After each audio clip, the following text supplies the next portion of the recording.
अभीरा ने खिलाया विद्या को खाना। ये रिश्ता क्या कहलाता है कि अपकमिंग एपिसोड में आप देखेंगे दोस्तों, जब अरमान अभीरा से रिक्वेस्ट करता है और कहता है कि प्लीज़ मेरी माँ को खाना खिला देना अभीरा।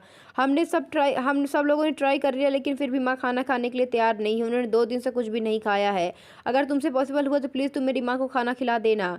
अभीरा कहती कि जब तुम्हारी माँ तुम्हारे हाथ से खाना नहीं खा रही तो मेरी बात क्यों मानेंगी? मेरी बात मान के खाना क्यों खाएँगी?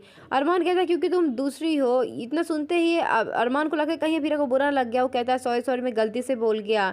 मेरे कहने का वो मतलब नहीं था अभीरा। अभीरा कहती है अरमान तुम माफ़ी क्यों माँग रहे हो? जो भी तुमने कहा वो बिल्कुल सही था और जब हम कोई गलती करें, गलत बात बोले तो माफ़ी माँगना चाहिए। लेकिन तुमने तो सच कहा ना अरमान, तुम्हारी बात में क्या झूठ है? वैसे मैं इस फैमिली की हिस्सा थोड़ी ना हूँ। मैं तो इस फैमिली का मेंबर थोड़ी ना हूँ। मैं तो बस 1 साल की यहाँ पे मेहमान हूँ, उसके बाद तो मैं चली जाऊँगी। तुम एक काम करो, इस बात की फ़िक्र मत करो। अरमान ने कहा कि प्लीज़ अभीरा तुम इस बात का गलत मतलब मत निकालना।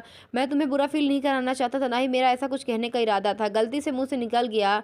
अभीरा कहती तुम परेशान क्यों हो रहे हो? अब सारी महाभारत यहीं पे कर दोगे क्या? ऐसे ही तुम मूड में जाओ बढ़िया, तुम्हारा मूड जो है अरमान अच्छा है, ऐसे ही टाइट मिजाज में जाओगे तो केस जीत जाओगे। इसलिए प्लीज़ इस अब इमोशनल बातें मत करो और ना ही अपना मूड खराब करो। तुम ऐसे ही तेज के साथ जाओ और रोहित का केस लड़के आओ और मुझे यकीन है कि तुम जीत जाओगे। Best of luck.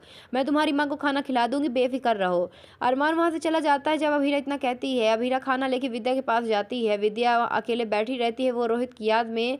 अभीरा उसके पास जाती है और खाना खिलाती है लेकिन विद्या खाना खाने के लिए तैयार नहीं होती है। अभीरा चम्मच लेके उसके मुंह में डालती है लेकिन फिर भी विद्या नहीं खाती। तब अभीरा जो है वो रोहित के नाम पे उसे कह के खाना खिलाती है और विद्या आंसू बहाते हुए खा लेती है खाना।